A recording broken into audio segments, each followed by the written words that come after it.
सम्मानित राष्ट्रभक्त जागरूक नागरिक साथियों, आज राष्ट्र एवं समाज की बात के चिंतन की कड़ी में मैं श्रीनिवास राष्ट्रवादी संस्थापक भारत रक्षा दल ट्रस्ट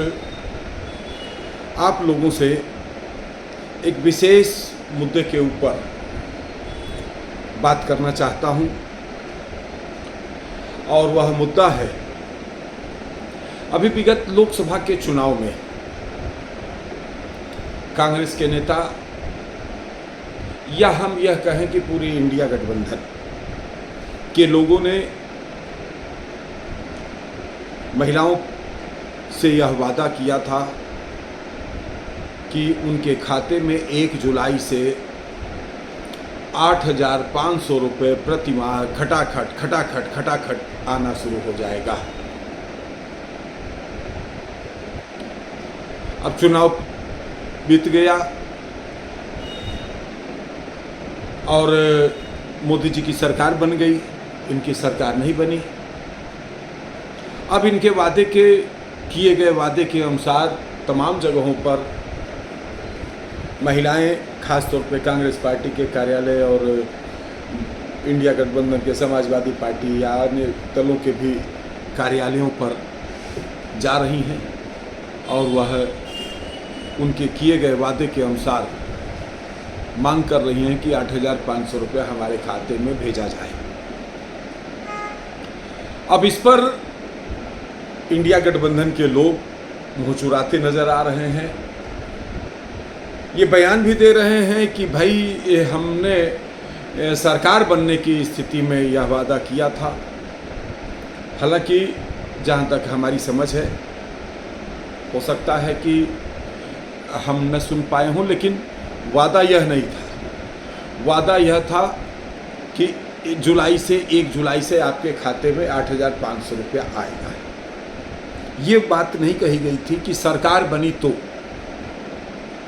अच्छा, चलिए हम मान लेते हैं कि सरकार आपकी नहीं बनी और नहीं बन पाने की स्थिति में आप लोगों के खाते में यह पैसा नहीं भेज पा रहे हैं, तो हम यहीं पर दूसरी बात कहना चाहते हैं कि आपकी जहां सरकार है, जिन प्रदेशों में आपकी सरकार है, वहीं के नागरिकों को, महिलाओं को आप 8,500 रुपये महीना देना शुरू करिए कम, और यह दे करके ये कहिए कि हमारी अगर पूरी सरकार बनी होती तो हम पूरे देश भर के मातृशक्तियों के खाते में प्रति माह 8,500 रुपये खटाखट भेजना शुरू कर देते हैं। लेकिन सरकार हमारी नहीं बनी, इसलिए लेकिन जहां हमारी सरकार है हम उन प्रदेशों में यह व्यवस्था लागू करने जा रहे हैं। तो हम समझते हैं कि आपकी बात में माननीय राहुल गांधी जी, मैं आपसे यह बात कहना चाहता हूं, आज आप बधाई भी देना चाहता हूं कि आप नेता प्रतिपक्ष हैं और खड़गे जी राष्ट्रीय अध्यक्ष हैं, मैं उनसे भी यह बात कहना चाहता हूं। उन्होंने तो ये भी लखनऊ में एक प्रेस वार्ता में कहा था कि अगर एक व्यक्ति को 5 किलो राशन मिल रहा है तो हमारी सरकार बनेगी तो हम 10 किलो देंगे, जैसे आपके पिताजी के घर से जो है पैसा आएगा और वो होगा। हालांकि यह बात हमें बोलना नहीं चाहिए, क्योंकि अपने पिताजी के घर से कोई भी नहीं देता है, पीसा तो जाता है ये जनता को ही, जनता के ऊपर ही बड़े टैक्स लगाए जाते हैं और उस पैसे से ही लोगों को के लाभ और हित के लिए कार्य किए जाते हैं। ये सबके ऊपर यह बात लागू होती है, लेकिन हमने पिताजी का शब्द इस्तेमाल इसलिए किया जैसे लग रहा है कि सब उन्हीं के हाथ में है, सब कुछ जो है, जो चाहेंगे सब जो है हो जाएगा और इधर से उठाएंगे, इधर उठा करके जो है दे देंगे। इस प्रकार की भाषा नहीं बोलनी चाहिए। तो 2 बात हम आज इस मुद्दे से, इस विषय पे बात करते हुए कहना चाहते हैं। नंबर 1 कि माननीय राहुल गांधी जी, जिन प्रदेशों में आपकी सरकार है वहाँ की महिलाओं के खाते में आप 8,500 रुपये प्रति माह जो आपने भेजने का वादा किया था उन प्रदेशों में इस व्यवस्था को लागू करा करके एक बात के धनी होने का, वादे को निभाने वाला नेता के रूप में अपना चरित्र प्रस्तुत करिए, ये हम आपसे अनुरोध करना चाहते हैं। और दूसरी बात यह कहना चाहते हैं, जो चुनाव आयोग से हम अपनी बात कह रहे हैं, माननीय चुनाव आयोग जिससे मेरा विशेष आग्रह है कि जो पार्टियां इस प्रकार के वादे करके लोगों का मत हासिल कर रही हैं या करने का प्रयास करती हैं, उन लोगों के वादा खिलाफी की स्थिति में चुनाव आयोग को इन लोगों की सदस्यता निरस्त करने का प्रावधान करना चाहिए कि अगर आपने अपने क्षेत्र की जनता से यह वादा किया है कि हम जीतेंगे तो ये व्यवस्था लागू करेंगे, और उसके आधार पर आपको वहाँ की जनता वोट देती है, और फिर आप जीत जाने के बाद वहाँ की जनता से किए वादे के अनुरूप कार्य नहीं कर पा रहे हैं, उस स्थिति में चुनाव आयोग का यह धर्म है कि वो उस सांसद की सदस्यता निरस्त करे। एक कानून में मैं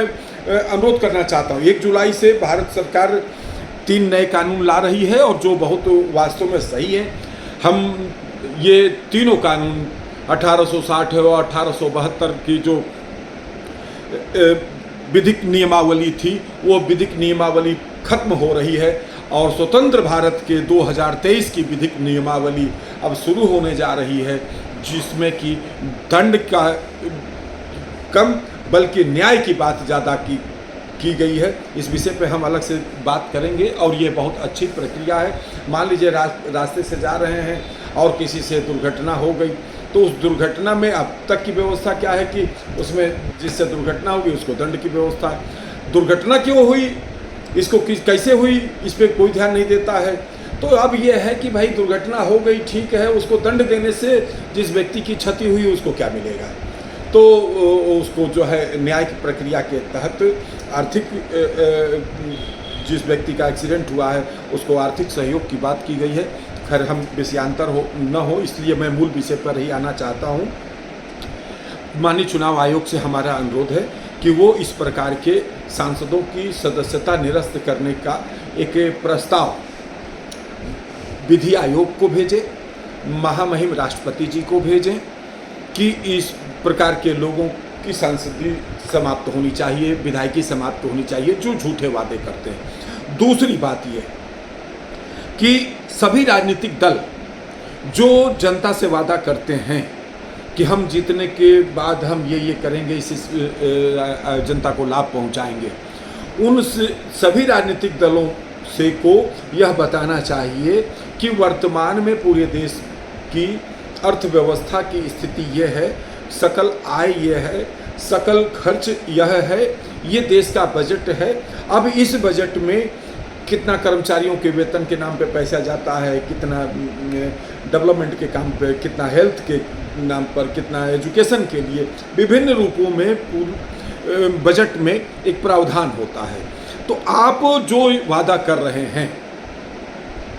ज़्यादातर प्रदेशों की स्थिति तो घाटे की अर्थव्यवस्था ही है। अब उस घाटे की अर्थव्यवस्था में एक नई बात, जैसे आपने 8,500 रुपये प्रति माह यानी 1 लाख रुपये प्रति वर्ष जो देने का वादा किया, तो आपको ये हर एक पार्टी के ऊपर ये बात लागू होनी चाहिए कि वो ये बताए कि बजट में कहाँ से और कैसे इसका प्रावधान करेंगे कि वो 1 लाख रुपये प्रति माह लोगों को दिया जाएगा। अभी तक तो स्थिति यह है कि जनता के बीच में ये जाते हैं, वादा करते हैं, और मान लीजिए उस वादे को पूरा भी करना होता है तो जनता पर ही टैक्स लगा देते हैं, बढ़ा देते हैं पेट्रोल में। अब आप देखिए, बात आ गई कहने की तो मैं कह रहा हूँ, अन्य प्रदेशों में जहाँ पर बीजेपी एनडीए की सरकार है, वहाँ की टैक्स प्रणाली को देखिए, वहाँ की महंगाई को देखिए, और आप अपने प्रदेश जहाँ आपके शासन है उससे दोनों की तुलना करिए। मेरा मन कहता है कि आप जिन प्रदेशों में सरकार है उन प्रदेशों में जनता के ऊपर अधिक भार लादा जा रहा है, और वहाँ की जो विकास की गाड़ी है फिर भी उतनी तेज़ी से आगे नहीं बढ़ पा रही है। लेकिन हमारी जनता का क्या है, हमारी जनता ये कष्ट के साथ कहना चाहता हूँ कि छोटे छोटे लाभों के आश्वासन पर वह अपना मत का वो कर देते हैं और गलत मतदान कर देते हैं। तो दो बातें हैं, माननीय राहुल गांधी जी से यह बात कहना है कि वो आपकी जिन प्रदेशों में सरकार है वहाँ खटाखट 8,500 भेजिए। नंबर 2, चुनाव आयोग से अनुरोध करना है कि राजनीतिक दलों से यह पूछे कि इस अर्थव्यवस्था की स्थिति में आप जो नए वादे कर रहे हैं उसको कैसे पूरा करेंगे, ये जनता को बताइए। और जब जनता के बीच में ये जाएंगे, कहेंगे कि भाई हम ये 8,500 रुपया देंगे लेकिन सुई लगा के तुम्हारे से ही खींचेंगे, तो जनता को तो पता होगा कि जो है वास्तव में ये भैया कैसे ये देने वाले हैं, इसलिए वो सही निर्णय ले लेगी। झूठे वादे करके चुनाव जीतने वालों के खिलाफ एक्शन होना चाहिए। ये भारत रक्षा दल ट्रस्ट की ओर से राष्ट्र की बात, समाज की बात के चिंतन में मैं श्रीनिवास राष्ट्रवादी आप सबके सामने एक यक्ष प्रश्न छोड़ रहा हूँ। जय मातृभूमि, जय भारत।